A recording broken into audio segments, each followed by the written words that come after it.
online shopping this Christmas? Eddie? Hi, Eddie. Yeah, cool enough, Yoko. Teacher Eddie. What's up? Teacher Fyoko.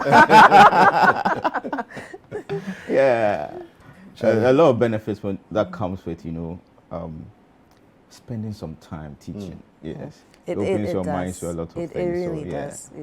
You have to be a learner yourself, a student yourself. Yeah. But teacher Eddie, today we need you to teach us how to win at online shopping. I think a lot of people, especially a lot of Ghanaians, are still averse to online shopping. I can understand. You're worried about the security of your money now is already not plenty. Yeah. And then you are worried that there's a possibility that you could lose money inadvertently if you don't go to the right sites, if you're not safe enough and whatnot. But then some people also just don't know how to do it. For me, look, everything I do right now, if it can be done online, I do it. Yeah. David went to the bank with me the other day. I was like a deer in headlights. I was like this, I had just come from a hinterland somewhere. I didn't know I didn't know that now you had to go and get a ticket to be in line. I didn't know where to go to deposit the check. I was really lost because I haven't been to the banking hall in ages. I do everything online, and then when it comes to shopping, if you do delivery and you take any kind of online payment or cash on delivery, if that's available, you've won my business. Yeah. Because going into a shop these days, it's almost impossible. It just takes too much time to get from one place to another, and it's time that you don't have. So with Christmas coming, I really, really want to know, and I know there are some people like me, and if you haven't embraced the online shopping, thing now, Eddie, sell it to them, because for me, it has changed my life, honestly. Yeah. I mean, now you don't have a choice, okay, because, financially it's getting a bit tight, so you want to eke out the good deals. At the same time, you want to spend very little in doing business. Okay, then also the kind of product that you get. Imagine going out, shopping, quarter, 3-4 hours you're going to be there, probably just to buy one product, because you have to move around from shop to shop. Okay. Then again, you are carrying money on you. Somebody can snatch. You have very expensive smartphones that you are using to find your way around. Somebody can snatch. So there are a whole lot of things working against you if you are going to be doing physical shopping now. Okay. Then at the same time, the companies that are providing you with the products have found that, okay, doing business online also, it saves them a lot of overheads. So instead of hiring a shop and running from it, I'd rather have the products in my booth, okay, which also affords me a second job, because I can be working somewhere and be running my business from the boot of my car. So instead of renting a shop space, paying electricity bills, you have your air conditioner. You need an attendant. You need an attendant. A POS. All that. The whole spectrum. The whole shebang. The whole shebang. Yeah. You have your car boots or a taxi driver's car boots. Exactly. And you're good. Fast. So there are a lot of people providing goods, online. And I want us to look at it in two ways. We have to look at the local ones, and we have to look at the international ones, because they all have a few nuances here and there. So local, okay, go with the vendors that that you hear people talk about. You can ask people when you hear them talking about particular vendors.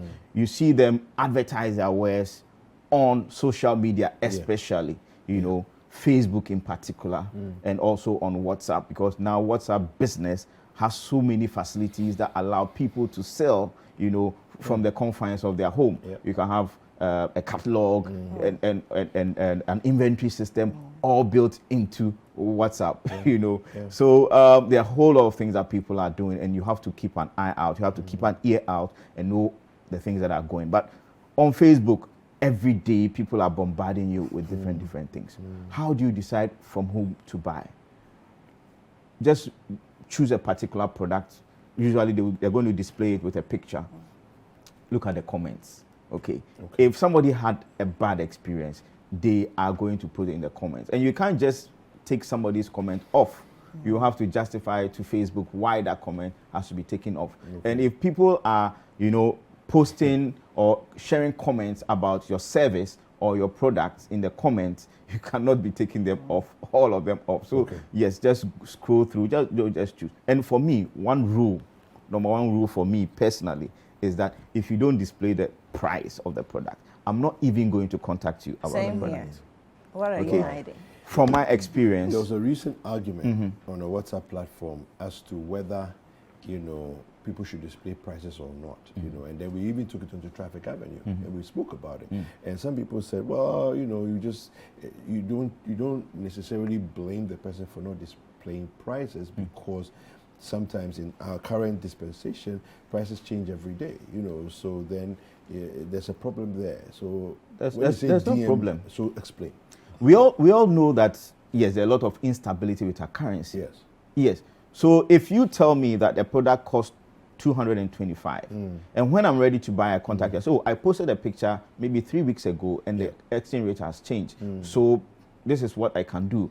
Then some negotiation goes on. There's nothing wrong with that. Okay.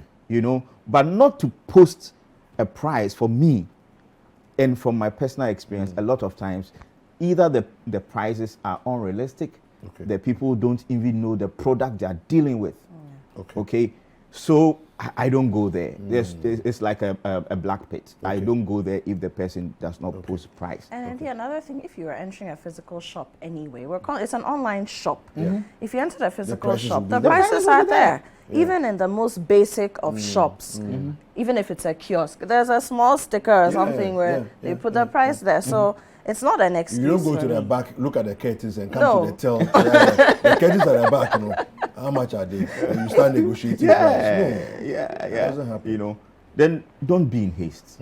Just take your time. Look around. Okay. That thing that person is selling, there are so many people selling the same product.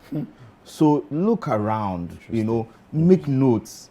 If the platform is such that you can favorite them so that you can find them later, then you go through the prices, then you can call the vendor and have a chat about the product.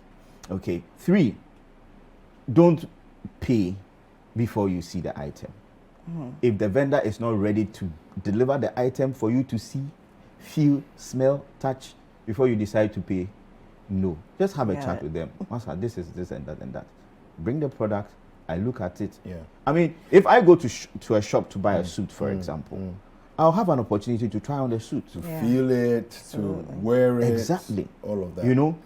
But some people also argue that international online sites where they sell things, we don't get to have the benefit of a prior experience. That is why they also put in place different mechanisms for returns. Okay. So for example, if you go to UK right now, you buy something from ASOS. Even here in Ghana, you buy something from ASOS and it's delivered to you, and you try it and it's a wrong size, even just a wrong size. Right in that particular package, you can just put it back, put it in the post box, and that's it. It won't cost you any extra money. Okay. But here, it's going to cost me extra money. If a delivery, Okada person turns up with the item and I don't like, it's going to cost me money. So all these things have to be taken. Some of them will into even say they can't change it for you. Exactly. So all these things have to be discussed.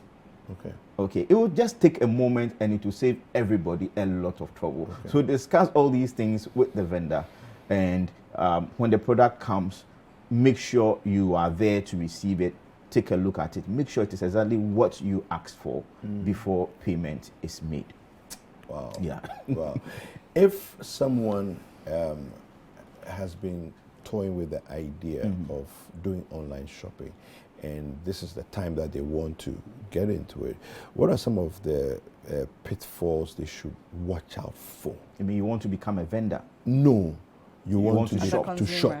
You're looking to, get a few Christmas products. And one thing I'll also add is that your expectations shouldn't be too high.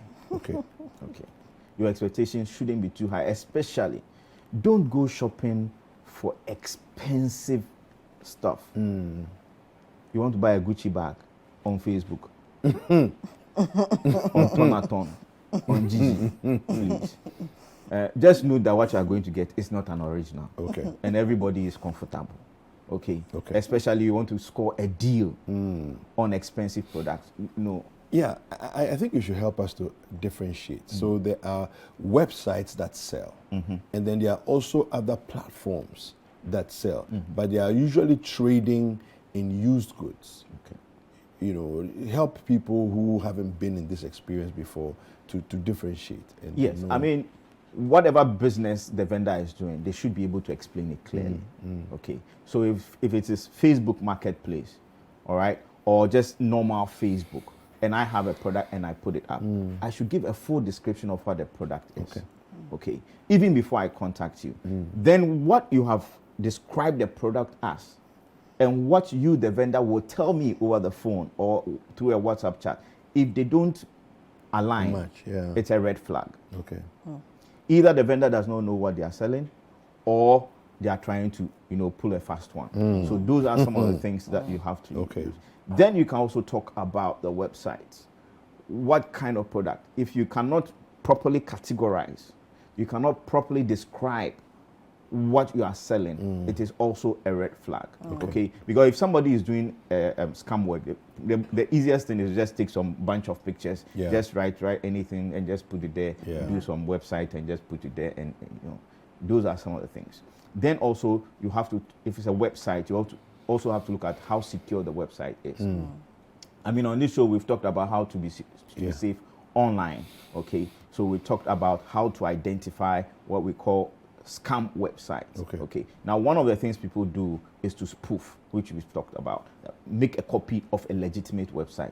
How do you determine that a website is legitimate? Number one, look very carefully at the web address. Okay. Probably maybe we can have those examples, on the screen. Look at the web address.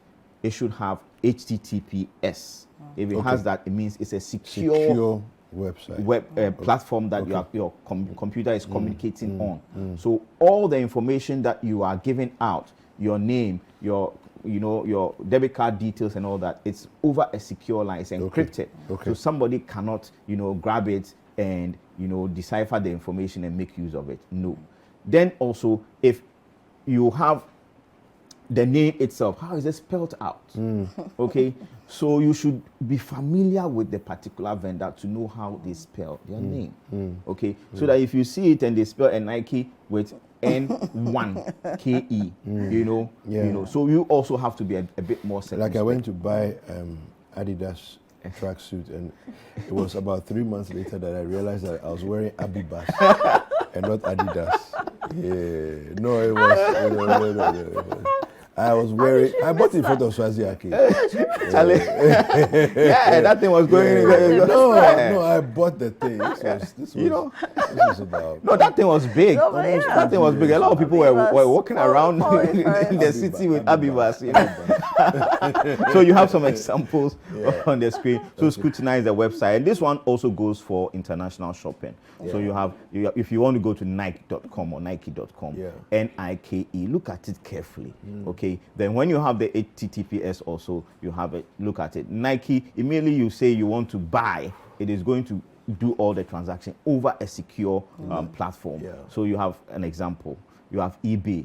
If eBay is showing with a funny E or something, yes. And this is how to identify the secure, website. Another thing that you can do, okay, is also to use a VPN. Okay, so because when you use a VPN, it does exactly what we've talked about. Encrypt all the communication. Okay, somebody cannot have access to it. That is what it does. Okay. Can you explain briefly what a VPN is? For a virtual private network. A virtual private network. So we saw the diagram. If you can put the diagram back, yes. So you have your user, then you have your VPN client software, then you have the internet service provider. Then there's a server on the other side. So all the communication that is going between your computer will be encrypted, sent to the VPN provider's server, and it will resend it to wherever it's supposed to go.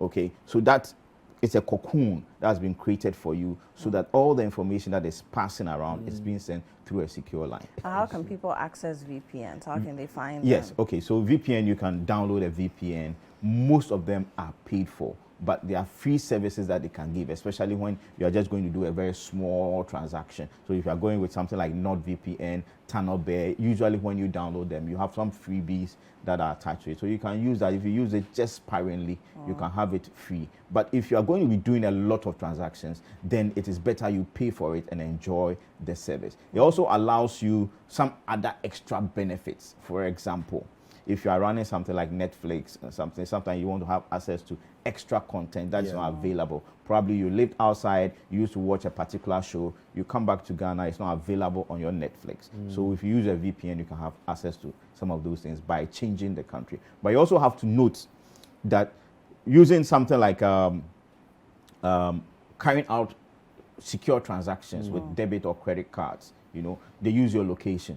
So if you're going to be using a VPN, sometimes if your bank is not aware, they will think that they will assume that you've changed location and they will not allow the transaction to go through. That is why normally if you want to travel, you have to notify them when you are traveling. But a lot of our banks are also doing a very, very good job, especially when it comes to online shopping. When you try to initiate payment, a lot of time, one of the things the good banks will do is to do what is over the air. They will send you a code over the air, so it will come to your phone or whatever device, so that it will authenticate that whatever transaction that you are doing is correct, so that you don't get.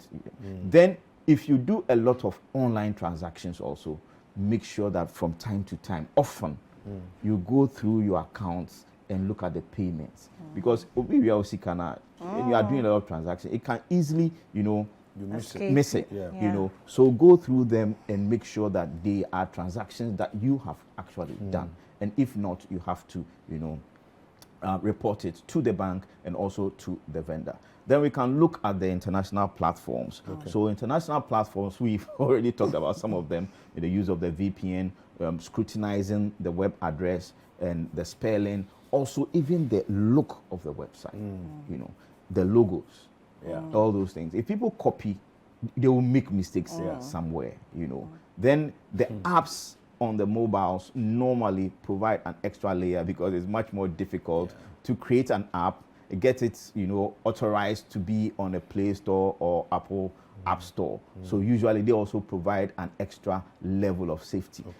Even the platform, the computer platform that you are working on, what platform are you using? A Windows platform? Are you using an Apple platform? That also provides you with an extra level of layer because the Apple people pride themselves in protecting the users. Even in recent times, they have things like relay, service, where your email address, will be blocked, and you'll be provided with, a generic email address that people can communicate until the proper one is needed, which gives you an extra layer and protects you from phishing scams, protects you from spam and things like that, which is a very, very solid item. So all these things have to be, considered when you are doing the online shopping. Also, read the reviews. If you go to AliExpress, if you go to eBay, those platforms have vendors who are selling the things. eBay, AliExpress, they're just facilitating whatever you are doing, including Jumia and providing most a of the others. marketplace. Very good. So look at the reviews. We have the grading system, the stars, what kind of stars they have. The products also have their ratings and their reviews. So read all those things and use it to make an informed decision. Otherwise, you're going to get a product you don't like, or the product won't come at all, or you'll be sold, yes, or you'll be sold an empty box. So all those things have to be taken into consideration. Perchance, some errors might happen. How do you deal with it? So you have to reach to whatever whoever is running the platform. Usually, don't be doing a lot of communications with the vendor, because if you start negotiating with the vendor, the platform support system won't be there to protect you. And again, it's like being in a court of law. They might take something from you and use it against you, and they might not refund or allow you to return your product extra. So all these things are very, very. Take a moment to learn about the platform. If it is eBay, how does it work? How does somebody get themselves to be a vendor? That you have to understand it to know how to communicate with all these people. So if you really want to win, then you have to understand it. Just take a moment. All the information is out there for you. You know, I always say we are in the information age. Nothing is hidden. You know, if you want to find, you will find. So go out there, arm yourself with information so that you can win and you can be laughing because your loved ones are depending on you this Christmas to chill. I see Apiako is already in the spirit. You know. No, but brilliant information. Brilliant information. Yeah. I mean, if you have a few minutes, we can see. I gave them a short video. They can play that. The AliExpress. The AliExpress video. Yes. So that we can see how the rating system, how the rating system and the reviews are done. What to look out Then for. also, let me just chip in this in. When you select the product you are buying, a platform like AliExpress provides you with different kinds of shipping. Okay, provides you with different kinds of shipping. Yes, that's a video. Okay. So you go, you search for your product. You put a description of the product. Okay. Then it's going to bring up options. This is something I was looking out for, my little one. So you can see the product, different prices. Okay. Now, if the price is too low for the same item, the price is too low for the same item, it should be ringing a bell in your brain. You shouldn't say thank God. Then how you found the item, you see the reviews. This particular product is having 5 stars. But don't just take it like that. Compare to other reviews. All right. Then after you've done that, you come to the shipping. For the shipping, they provide you with different options. Okay. A lot of times it's very good to go with the standard shipping that they provide. If you want to spend a bit extra, then you have to go for the higher tier, shipping like DHL, FedEx, and the rest. And so that is by way of the shipping. Fantastic. Thank you very much. Thank you. Right. How do people get in touch with you? If you want to get in touch with me, Facebook, Edward Opoku. On Twitter, you can get me, Mifra Sante, or on Twitter, it's Edipoku, and on IG, it is Mifra Sante. Yes. All right. Fantastic. Okay. So you can get in touch with Edward Opoku. Yes. And make sure that you win our online shopping this Christmas. You have to. You really have to. You have to. All right. Well,